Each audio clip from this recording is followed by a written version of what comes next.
Stephen Smith, Nee Said. And Stephen really created this amazing convergence. Yes, one of the few places where there are at least more famous people in the audience than on stage. So, we're going to get moving really fast, but I have to tell you this story that's so amazing. I just went down to Alan Midget's opening. There's this art gallery a block from the stock exchange, and it's called the Artists of the Warhol Circle. In other words, complete bullshit, but some really good people who deserve to make money off their artwork. It has it's the opening night, right? So there's 1,100 people there or something. So we're smoking a joint in Alan Midget's room. Alan Midget was famous as the person who Andy Warhol chose to impersonate him very early in Andy's career, and that's one of the things that made Andy famous, was that he sent someone who was not him on lecture tours all over America. So there's Alan Midget dressed as Andy Warhol. We're smoking a joint. The security guard comes in and goes, "You can't do that." And we just kind of look at him, and we sort of decide to go outside to smoke another joint, right? So we go outside to smoke this joint. There's 12 people, including Alan Midget, dressed as Andy Warhol, okay? All of a sudden, 3 cops come up, plainclothesmen, throw us all up against, they literally, you have to remember, I was in this neighborhood in 1967. They literally said up against the wall. It's like, am I having an acid flashback? What's happening here? They threw us up against the wall and started searching people, and they let some of us go. One of the cops picked, out of the 10, picked 5. Of course, they picked all the boys with dreads, right? Meanwhile, I'm the one who's holding pot.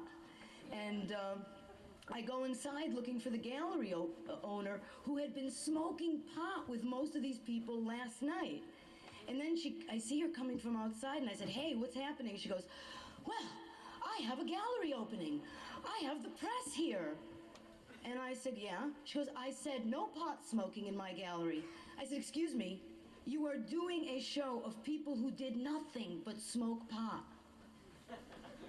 She goes, "Well, I know that." I said, "No, apparently the synapses aren't working. You're not connecting." At any rate, I decided not to leak it to the press, because then she would have had a major sold-out show. I thought that she deserved to be fucked for being such a fascist. So we see where people who will smoke pot with us on Thursday night will turn us in on Friday night. So, there's a meeting going on, and we're all here. And we're going to start out with the singer-songwriter Jane Hohenberger. Please give her a warm welcome.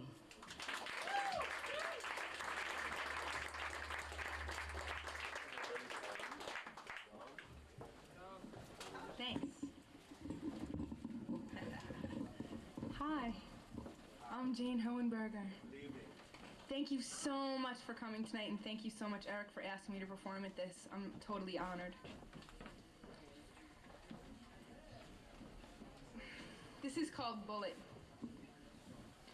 Thrown into the heat, the fire drank me down. Been looking for you, but you're not around. Our bodies were loaned to us, I don't know by who, but if you don't take care of yourself, no one's gonna take care of you. We litter in our streets, we contaminate the land, we wonder why we sleep in garbage and eat poison. You are the bullet in your head, you are the bullet in your head. I don't have to kill you, 'cause you're the assassin that'll make sure you're dead. Life is a funeral procession where we're chasing each other around. We fight to live in boxes, then we end up in one underground. I'm tired of planting flowers, you'll only kill them for me when I'm sick. The earth needs them more than me. If I plant them again, they'll say, do not pick. We put pictures on the air. Oh, the rich are on the internet. Oh, money gets more technology while the poor go deeper in debt.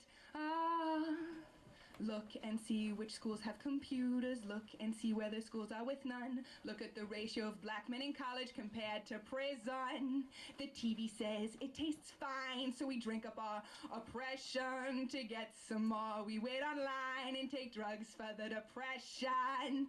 You are the bullet in your head. You are the bullet in your head. I don't have to kill you, 'cause you're the assassin that'll make sure you're dead.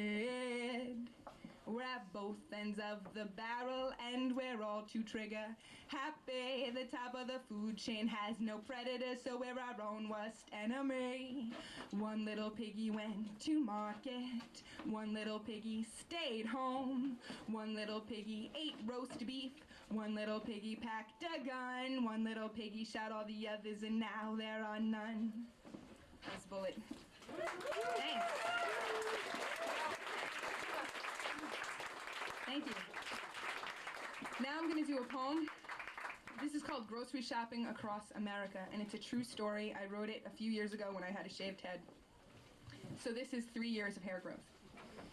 Exactly, because, you know, it's only been trimmed a couple times. Grocery shopping across America. In the suburbs,